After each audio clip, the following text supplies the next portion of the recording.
Beautiful people, it is time. I'm so excited. This is my third official vlog for the year, okay?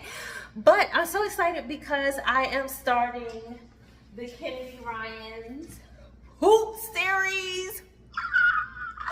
Finally.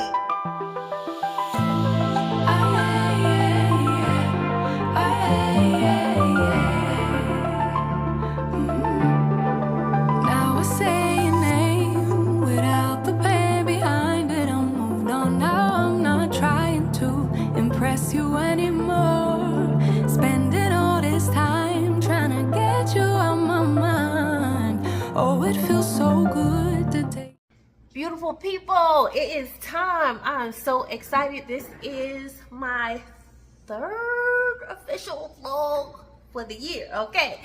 But I'm so excited because I am starting the Kennedy Ryan's Hoop series. Finally. Now, these books are thick, okay? You see how thick they are? You see how thick they are. But it's okay because we're going to get through them. Now, I may not get through all of these in this vlog, so we're going to continue the series however we need to continue it, okay? So for this vlog, I have started reading Long Shot. I'm already on page 80. Hold on. I'm on page 80. Now, if you don't know about this series, this is one of her previous series, and I've been so excited to get into it. It follows two characters, August and what's the girl name? Iris, okay? It follows August and Iris, okay? And so I'm so excited to start the series now. Woo, let me tell you. Starting this book, honestly, okay. So I was excited to start this book, but my first impression, we're 80 pages in, I'm still trying to get grabbed in the story. I'm not really invested yet in the characters of August and Iris, which you get 2 points of view. I do love that, but it started off a little shallow for me, but I'm still liking the book because it's relatable, it's familiar. Iris is a girl or a character who she knows about sports. She likes sports. She ran into a guy named August who happens to be, at the time, at the very beginning of the book, college basketball player. This is his senior year, and he's in the championship game, and he's at a bar trying to relax before the championship game, sort of. And she's out at the bar watching the Lakers game, and he notices her because she's screaming at the TV like, what's going on? She knows what's going on. She's seeing a bad call play, a bad foul, or what she thinks is a bad foul, and he's like, oh, I like that girl. She's pretty, she's cute, and she knows a little bit about basketball. What she know about basketball? So he goes to talk to her, right?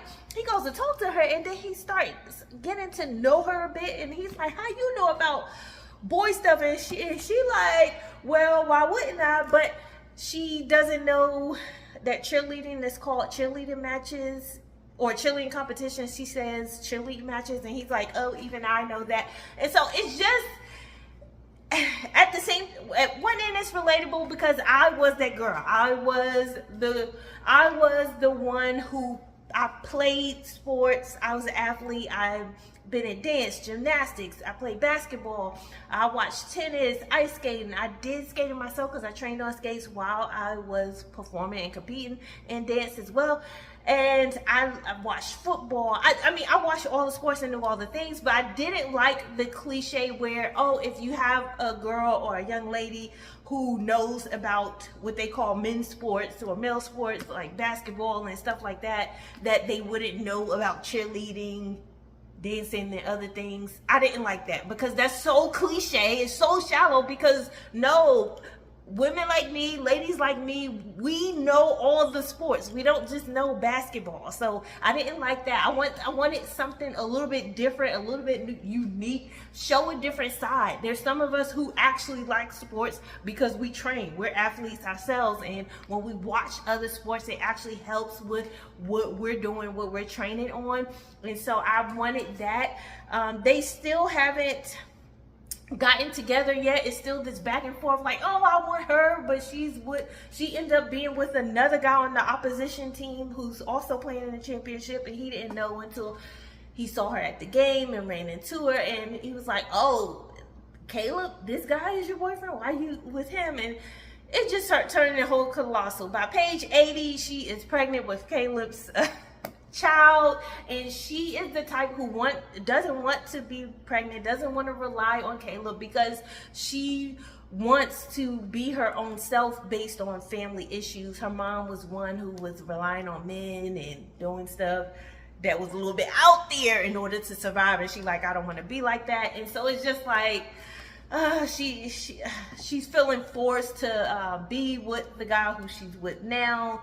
He's in the NBA now. Both of them are actually in the NBA, August and Caleb. But she doesn't want to move in with him, and she want to be a sports marketing in person. So, you know, it's some things going on in this book. It's still yet to be like, ooh, grab, how is this going to tie together? So I'm interested to see that. So, beautiful people, I can't believe I have 5 books by Frida McFadden, but my favorite was Never Lie. If you read any Fridas, what's your favorite? But this has been my favorite so far. All these are okay to pretty good, but Never Lie is my favorite. Also, The Girl on the Train, I read this several years ago, but I never got to the end of it. I remember the character's name, Meg. She keeps going on the train, and she's going through a divorce, and she's looking at this other couple while she's on the train, and kind of imagining what their life is like and thinking it's perfect, and it ends up not being. So this may eventually be a reread, but let me know if you read this book, Girl on the Train. Also, I can't mention this book. Also, there's Outliers. Let me know if you read that. But back here, I have had this book for a long time. It's Iyanla Vanzant, Black Woman's Healing in Progress. Let me know if you read that. Lord, I'm dropping books. But yeah, I got my, oh, Lord. Okay. My husband's favorite book is, one of his favorite books is Plato's. If you're into sociology, psychology, politics, and things of that nature, this one is definitely a good read to catch up on. And so, yeah, I got some good reads that I want to reread. Also, I got this when the library was giving out some of their books, Albert Murray, and I believe he is from Alabama as well, but he was a musician and a very well-known writer in his own right. I believe, did he write? Yeah, he wrote. He was a Renaissance man, if you will, Alabama native. So I definitely want to check that out. And if you're looking for indie artists or indie writers, there's a lady she's from New York, but she moved down here to Alabama. Her name is Joyce Harriet. She had a memoir, autobiography out called Handle It. Years ago, I got this when she was doing a signing at 2nd and Charles. So, yeah, that's what, I haven't organized this, but we'll get it together one of these days. But for all of you that are checking in, I hope you're having a great week. This is, I believe, the 3rd week of April. We have one more week of April left already. That's crazy, right? That is too crazy that we have. Aston, you gonna say hey? Aston. That is crazy. We already have like 1 week left, or a week and a half left of April. But I hope you all are doing well. I hope you're enjoying this vlog. Let me know in the chat so we could keep it going. This is my 3rd one, so I'm hoping I can finish long shot in this vlog and getting a little bit into block shot, because I need to know how this is going to go. I want to see if it's kind of similar to how she did or how she's doing.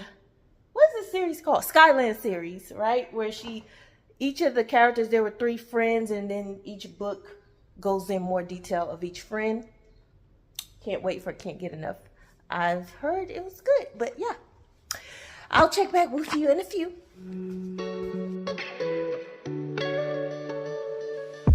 Oh, look at Ashley. I'm trying to read. Oh my God. Ashley. Why are you fighting?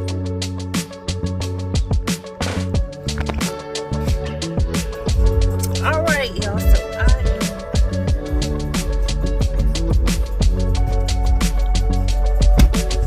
So indecisive.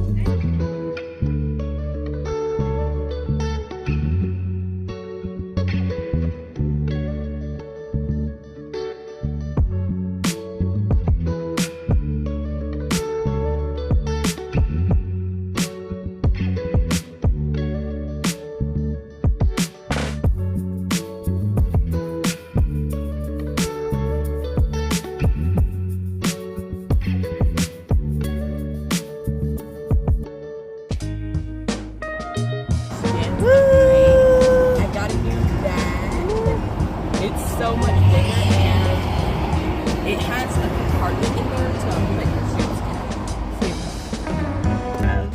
Her dance recital this next upcoming weekend. Was it May 3rd? Yeah. May 3rd. So we got a new dance bag. We have new dance tights, new dance shoes. Now we're getting lunch. So for the book, y'all, I am about 255 pages in now. I haven't been reading. I have read about, the other day I read about 117 pages or so, but I haven't had as much time to read after until the end of the nights this week. So I'm still reading through it and it's getting good. It's heavy. It's a heavy read. I'm in the book like, girl, why didn't you tell the guy August that you like? Because they ended up meeting at the community center. Caleb's out of town, or supposed to be out of town in Europe, and so she gets some time to herself, but she still has the bodyguard that follows her everywhere, and she only has 2 hours to mingle and do her service at the community center before he comes and get her and take her back home, because she's basically living like a prisoner, if you will. And she doesn't tell, they have this moment, intimate moment. It's crazy, girl. But she doesn't tell him what Caleb is doing, that he's abusing her, that he's holding her at gunpoint to stay, and she's feeling like, oh, I have to go through this and make my own way and figure it out to get something one up him so I can get out of this. And so Caleb ends up showing up at the community center when he's supposed to be out of town, and he took the baby, has her home, and now he's just being obnoxious, y'all. It gets really good, but again, it takes past 155 pages for me to really get into it, but I'm into it now, y'all. So I'll catch back in when I either done or almost done.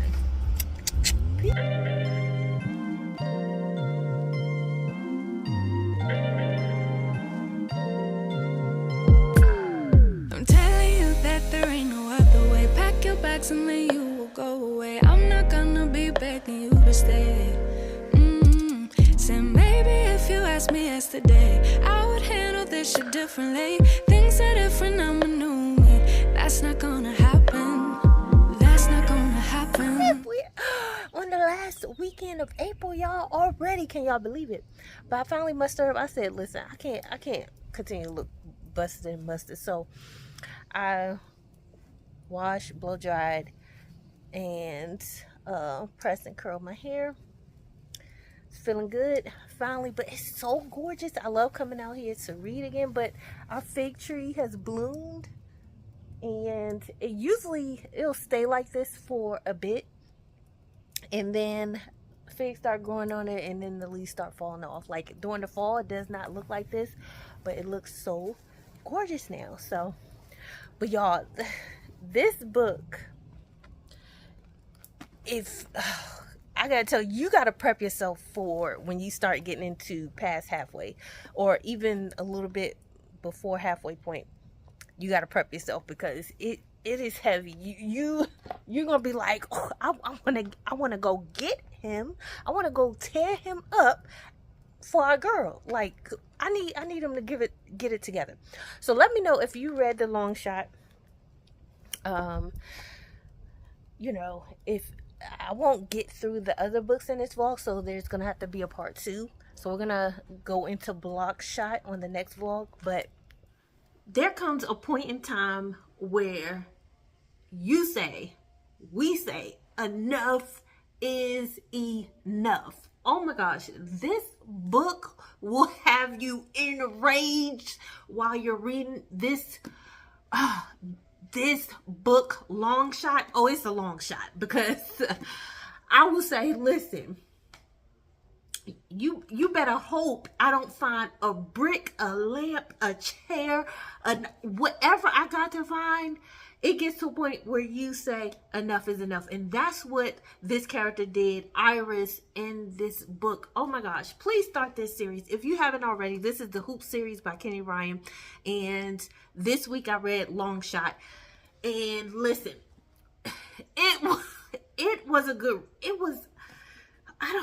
great read. It was so heart-wrenching to read through. The first half, I was like, you know, the first 200 pages, I'm like, come on, what are we doing? It's seeming like high school, college interaction, which it apparently the characters do start off in college. They're towards the end of their college for the 3 main characters in here. But you are gonna be upset. You're gonna be upset at Caleb. You're gonna be upset sometimes with Iris, and not in the sense because it's like, oh, what are you doing? It's just like, girl, come on. And you understand, you start to see the variances of our actions and our choices and how they lead to so many heart-wrenching consequences that get us in a hard spot.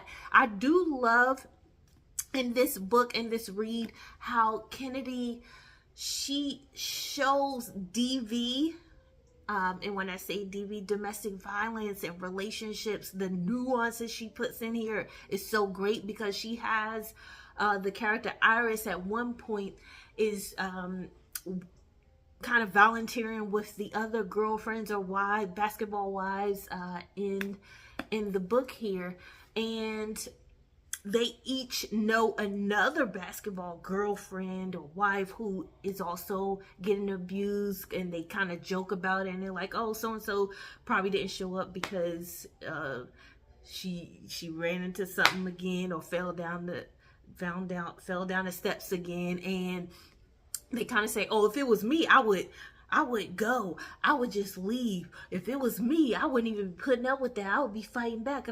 But in this book, Kennedy does such a great job with showing that it's not always that easy. It's not just black and white. Oh, I can just pick up my things and go all the time. Sometimes it is, sometimes it's not. Sometimes you're dealing with people so vile. You're dealing with a partner, and I'm not just gonna call out, in this case it's a man, but you do have women on women partners who are maybe one abusing the other. Sometimes you have men on men partners, one abusing the other. Sometimes you have female and male partners who the male is the one getting abused. You know, it happens, but in this case it's your typical male on female, and the female is the victim in this case, or the female is the one who is going through a lot, and she goes through, it's not just the punches and pushes, y'all. It's guns shoved up your areas. It's unwanted intimacy and not the areas you typically want it, unless you unless you go there. Do you go there? Okay. But she shows that the complexities of it. Hey, I have a child involved in this case. They do have a child named Sarah. It's hey, this person has me at gunpoint, or hey, this person is a celebrity or famous, and this person is to believe to be the golden child, the golden boy, the one who is nice and kind, and who does he's so well known in a good light that we believe him over you. So you see celebrity bias here, or famous bias here. You see, if you have one who has more money, they're going to be more believed than the person who doesn't, which is complicates the issue of the victim or the situation of the victim, because no one's believing her. They can call the cops on you, and the cops believe you and want to sign your autograph because you're so-called famous. And it's so unfortunate. So I love that she does a great job with highlighting those nuances, that it's not all, girl, why the heck, slow. Y'all did my hair, was cutting my hair, and I got the ribbons coming out. But we don't edit this out, okay? I'm not editing this out. I don't do that. But she does such a great job with highlighting that. But it's so, it's so much to unpack, and I hope everyone reads it, because it's far more than a romance. I wouldn't even see this as a romance. I mean, would you call it contemporary fiction? I don't know, because it's not, a good portion of this book is not necessarily focused on the romance part. It's telling the story of this young lady and these men, and you also see the pressures and the things that the males have to go through with being in the limelight and staying focused and working and try to navigate. And then the father has the nerve to later on to come up to Iris like, oh, how much do I have to pay for you to keep you quiet? Because she eventually escapes, and she calls her cousin. They use this code word hopscotch because he's watching all her texts. He monitors all her texts. And so she says hopscotch, and Lotus, she show up right then. See, that's the type of family members you need to have. You need to have the type of family friends who could show up at right when you need them. You could just send a text and they know what you're talking about. Can somebody say hello in the chat? But it's so, my heart goes out to, because I know, and she goes through so many emotions, humiliation, guilt, frustration, hate, rage, anger, resentment against herself, because it's like, why did I choose this guy when I did have someone who is really genuinely after me and who genuinely loves me, or who wants to be with me and build a life with me? And because I got pregnant, I chose to move in with my child's father. And listen, it's so much to unpack here, but when you're reading, I hope you read with the intention to know, read with the intention to get better, read with the intention to understand, oh, if I'm put in this situation, what would I do, or how would I overcome that, or if I see others, or it really gives you compassion and open your eyes to see the other perspectives, other layers that other people go through. Okay, this was good. I'm not even done with it yet, but I was talking like I was finished. But I'm not even done with it yet. But I'm going to finish reading. And where I end this vlog is where I end this vlog. And then the next one we'll pick up on the second book in the series, which is Blockshot. And so we're going to read that on the next vlog for this upcoming week. But this, oh, it has me like, it had me, woo, girl. Guys, read and open your mind and see everyone, Miss Kenny Ryan. She doesn't disappoint. So I know I'm supposed to be closing this vlog out, so obviously I'm going to end this book and not on the vlog to give my final thoughts, but it's such a great book. I went to read an insert, and it's such a powerful insert on page 274, and this is where Iris is back home in Louisiana with her great grandmother, who is like a voodoo priestess, okay, the roots, and kind of doing this powerful overlay, powerful speaking over her, praying over her in a sense, if you will, whatever you want to call it, and giving back her strength. And the grandmother's like, you need to cleanse yourself from this guy who did all these things to hurt you, to shame you, for you to feel the way you are. You need to cleanse yourself and get back to life because you owe it to yourself. And so they're kind of doing this ritual thing, and the grandmother's over her, speaking over her life, if you will. And the insert says, breathe in truth. Her hands are busy in the air over me, slicing through lies. You are pure. You are enough. You are strong. She leans closer. Her whisper as sharp and fierce as a knife in her drawer. He can't hurt you. And that's a great message. Whoever hurt you, don't let them win anymore. And she later goes on to say, yes, Mimi's affirmation infuses the air with power, strength, dignity, courage. All these things belong to you. Take them back. Your soul is yours. Your heart is yours. Your body is yours. Yours to keep and yours to share. And I end this vlog with saying, no matter what has happened in your life, you are still here, my love. Whether you're a male, female, however you identify, you are still here. And whoever has hurt you, whoever has made you feel low, whether it was yourself or another person, whether it was family, a friend, or a foe, always remember you have courage, you have dignity, you have power. Your body is yours, your mind is yours, your soul is yours, your heart is yours. Do with it as you will. Go out and be great. Rise up again. If you feel like you've fallen, you feel like you fell down, I've been there. If you resent yourself, if you have any shame, any regret, whether it was your fault or someone else's, forget fault, forget blame. Pick up the mantle. Take on the battle, as Maya Angelou would say. Take up the battle. You got this.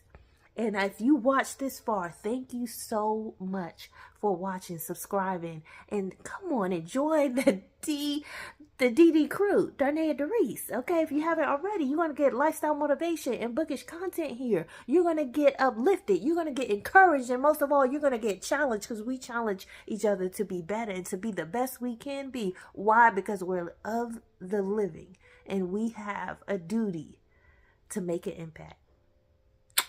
Catch you on the next vlog. Hey, say Aston. Say bye. I